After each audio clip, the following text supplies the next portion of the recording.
It always seems to be that when the water at Zandvoort makes its way onto the track, we end up saying the Dutch Grand Prix could be the Grand Prix of the season. But let's have a talk about the race at Zandvoort, all of the different headlines, and maybe some bits that went unnoticed. Obviously, one of the headlines was Oscar Piastri's win. With Lando Norris retiring for mechanical issues, Piastri's lead is now 34 points. He has something like 4.5 races in hand over Norris, so that includes a sprint, I guess. If he follows Lando home and can still be championship leader, that is the kind of thing you want. A race in hand, generally, is a good thing to have. A whole weekend, a sprint weekend in hand, is absolutely perfect. And speaking of perfection, it's a 10 out of 10 performance. It's a Grand Slam. Led every lap. Pole position. Fastest lap. First time he's done it in his career. I didn't recognise it was the first time he's done a Grand Slam in his career, but it is. I guess because in the other ones we haven't really had the safety cars, so there will be times where he hasn't led a lap. But there we go. Behind him, we do have to talk about the rest of the podium. Max Verstappen, I mean, he was set to get third place anyway. Second place benefits from Norris's retirement. There's nothing else we could say. He's good at Zandvoort. He's good at understanding the car. He managed to make those soft tyres work. He made the most of every opportunity today. Apart from maybe a mistake on the first lap when he tried to battle with Lando a bit too much. And yeah, I mean, he held on to second for a while, but there was a chance that he thought he could get past Piastri.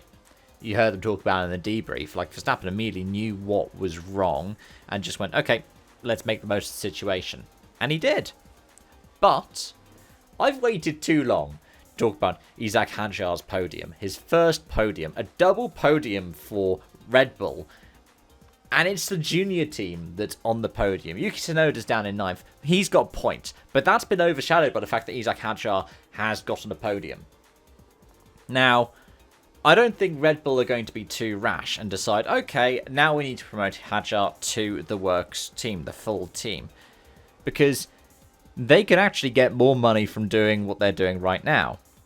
Tsunoda isn't likely to pick back up in the form if they swap back around. Hadjar is making that car work. Lawson's making that car work as well.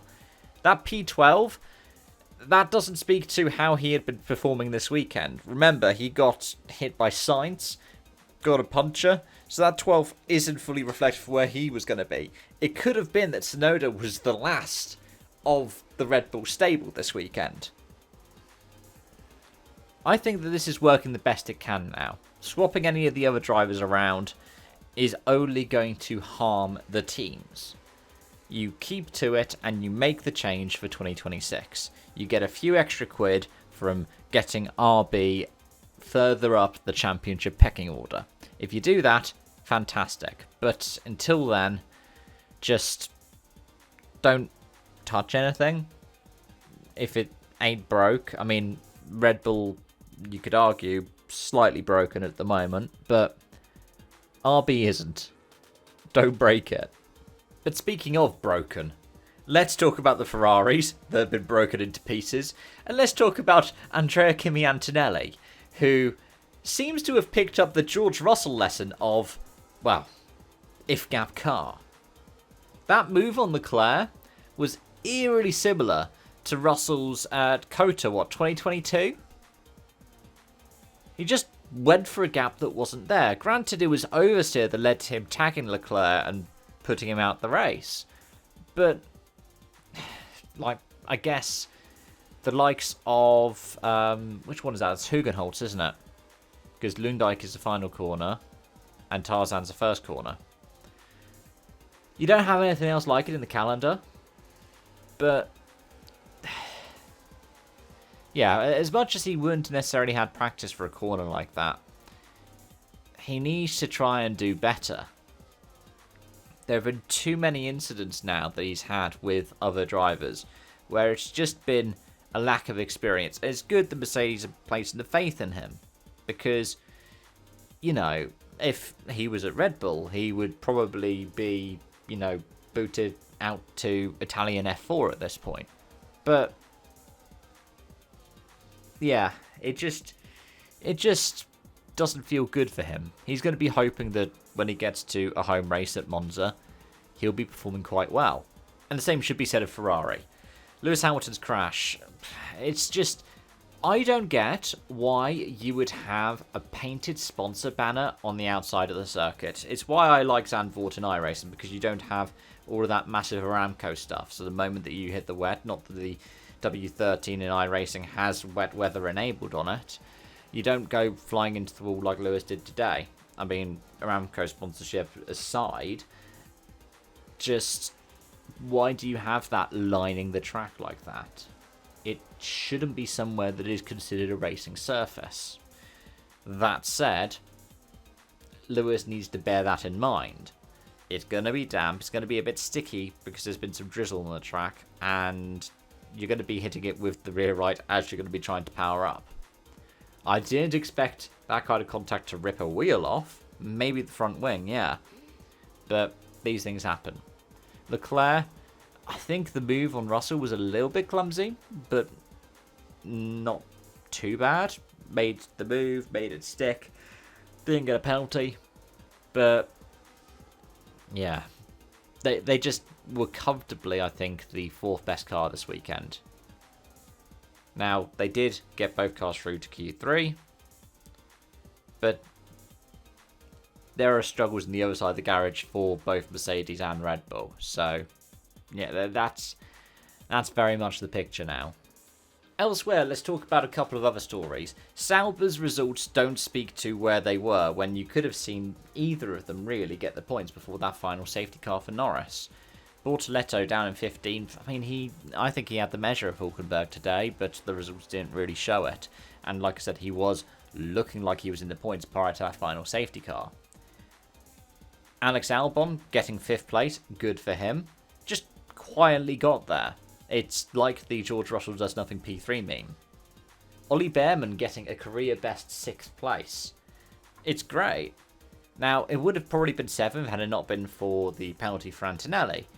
But that would have still matched his career best, which was the Saudi Arabia Grand Prix, his debut race, when he was thrown in at the deep end for the last minute for Ferrari. Ocon made it double points for Haas, which is good. He managed to hold off Franco Colapinto, who was hoping to get his first points for Alpine. But I've talked about pretty much every driver apart from the Aston Martins. Double points is great. That is really well done. Alonso on an offset strategy gets beaten by Stroll, who backed it into the wall in Q1.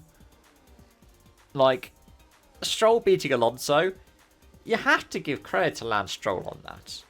Like, qualifying, that was awful, but getting the better of Alonso in the race, yeah, strategy does play a part, but still, well done to him. And well done to Alonso. I think I did say in my Hungarian Grand Prix review, I might say it in the preview for this one as well, this would be one of the tracks that I would actually quite highly rate Aston Martin on. Because you don't need the high-speed stuff. You could chuck a ton of downforce on here. With changeable conditions and sometimes lower grip on the track, they were able to make the most of it, as they were in Budapest. It's now a question of what other tracks this season will they be able to do that, and I can't really think of many others. So they had to make the most of the situation, because aside from, I don't know, Singapore maybe? Because Street Circuit and Tight and Twisty. Maybe Interlagos as well, though given what happened to Stroll last year there, I don't know. But we'll wrap it up with a conversation about the standings. I think it's incredibly impressive for McLaren that they managed to have one of their cars have the engine blow up, and yet they still extend their advantage in the Manufacturers' Championship. Because, well, second place Ferrari, double DNF. So 25 points, that helps them out. They are now 324 points clear of Ferrari. They still have double the points of Ferrari. They still have more points than Ferrari and Mercedes combined. If you combine the two of them, they'd be on 508. McLaren on 584. They have 80 points more than the next two teams combined. They could mathematically wrap it up, I think, Singapore now. But it was looking like it could have been Baku at the start of this weekend. I think it would be nice to see them do it in Singapore because we've never seen a championship wrapped up there. But even then, Kota, Mexico City, Sao Paulo, I mean, they're all ones that Lewis won the championship at. But it'd be nice to see them wrap it up somewhere where they're able to celebrate with, say, a wider roster or a great fan base. Mercedes are closing in on Ferrari, but that just frenzy for Antonelli, I completely forgot to mention, he got a penalty for speeding in the pit lane, which is impressive given he was, on 3 wheels at that point, and the plank was starting a fire underneath the car, and it was under safety car conditions. He just managed to, in the middle of all of that, pick up another penalty.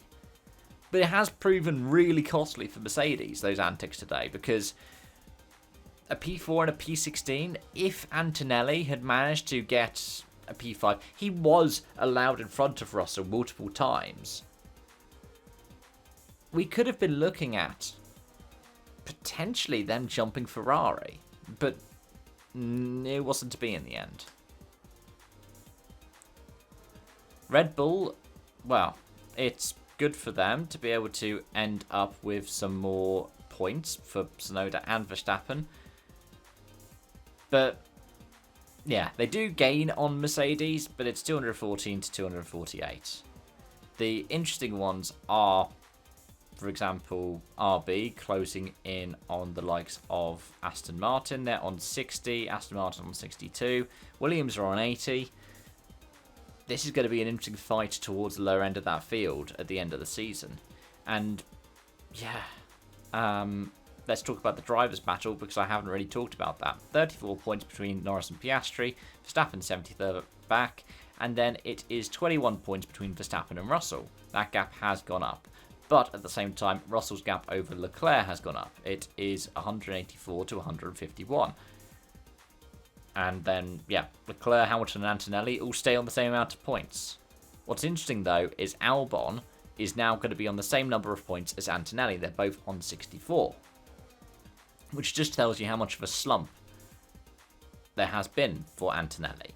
Because remember, Andrea Kimi Antonelli was on 63 points back in Canada. He has scored 1 point in the last 5 races.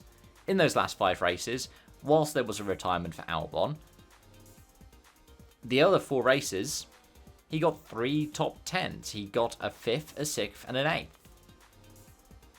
It's an impressive run by Albon. It shows how well he's built that team around him, but it shows how well he's been able to run. Hadjar is now tied with another podium sitter this year, Hülkenberg. They're both on 37. Both 5 points clear of Lance Stroll, who is 2 points clear of his teammate Fernando Alonso. We could talk about the rest of them because there are other drivers who are very close together. Ocon is 2 points behind Alonso. Gasly and Lawson, I think. Yeah, Gasly and Lawson are tied on 20. Then it's tied on 16 for Behrman and Sainz after this weekend. Bortoletto's only 2 points behind. And then Tsunoda is still P19, but he's only 2 points behind Bortoletto, 4 points behind Sainz and Behrman. So, yeah, those points for Behrman for getting into 6th place, those 8 points, have meant that he has leapfrogged a bunch of drivers. He's leapfrogged, Tsunoda and Bortoletto, and he's now joint with Sainz. He's actually ahead of Sainz now on countback because of that P6. Either way, I've been talking for more than enough time. Thank you so much for watching and joining, folks, and until next time, as always, on this channel, it's bye-bye for now.